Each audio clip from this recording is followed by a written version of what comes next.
I started a page, That's I cool. will explain Thank you. in the thing, Here you go. but just let me read it because it's kind of like my mission statement and what I've been reading to a lot of clubs. I've read multiple. Anyway, so I'm going to start. I guess I cannot speak about myself until I tell you that I'm a gay man. I guess I cannot speak about myself until I tell you that I did mock for holding another man's hand. I guess I cannot speak about myself until I tell you that I've been called a fag.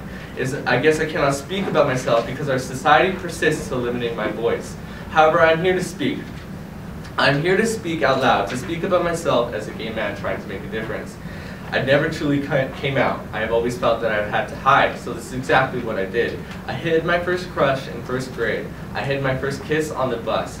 I hid my first boyfriend during senior year of high school. Whenever he would try to hold my hand, I would pull away and quickly look around. I was afraid. I never came out to my mom, and maybe that involved fear too, because her and I never got along. I think this was reinforced by my own personal demons that I was facing with my own sexuality.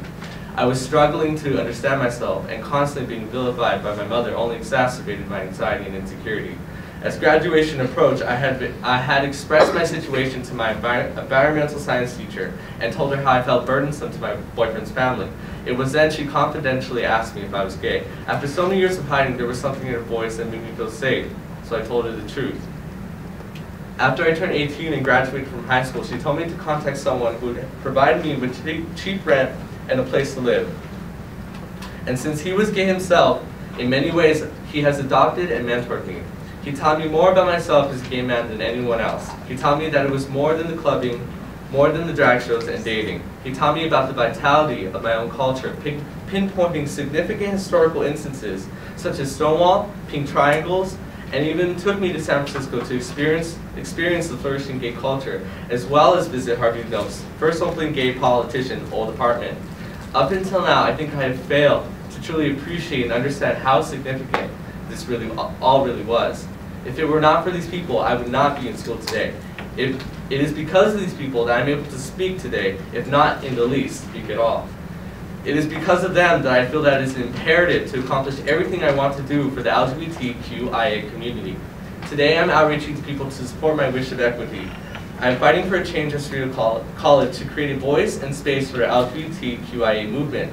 Recently I've had an awakening, and that has caused me to look around at the lack of services that we have to offer people. There is no counseling, there is no queer curriculum, there is no measure for safety, there is no history, there is no inclusionary LGBT legislation. I am concerned that we are not promoting a diverse campus so that the LGBTQIA can thrive. My goal is to change that. I plan to do this with a few simple measures that can incite change, and I want to create the first LGBT History Month. I want to participate in National Coming Out Day. I want to participate in Day of Silence. And I want to start a column for the school newspaper discussing current LGBT issues. This is not all I want to accomplish, but these are some of the basic things that can help raise awareness. Excuse me? Is there issue? Okay. I also would like to coordinate with other clubs from other campuses, attend conferences, attend forums, volunteer, protest, and most importantly, I want to inform. I myself do not know everything on the topic of LGBT. However, I do not think it is an impossible task. As long as you are willing and believe in my messages, I believe I can make this happen. Sometimes I wake up and I wonder, why am I doing this? Why can't I sleep? Why am I challenging people? Why am I questioning? Why do I feel I'm running out of time? Why do I feel scared?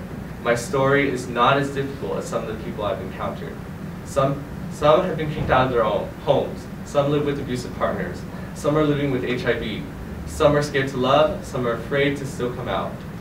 It is when I think about all these students that will be coming to Cerritos College, I become deeply saddened that they might have to struggle with their sexuality alone.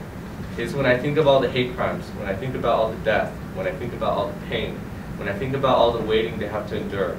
It is when I think of all these things that my mission becomes invigorated, and I truly believe I can accomplish everything I want to. However, I need your help. Recently, I applied to 5 universities, and even though I've gotten one acceptance so far, I plan on declining on all my offers. This is how important this is to me. I've had an extreme conscious change, and I cannot leave without implementing these goals. So if you want to help me, this is what you can do. Next year, I'll be starting a club called Spilling Milk. If you believe in everything I've said, then I would love to have you as a member. I need all the support and help I can get. If I don't reach out to the student body, my efforts will be fruitless and my dream will never come to fruition.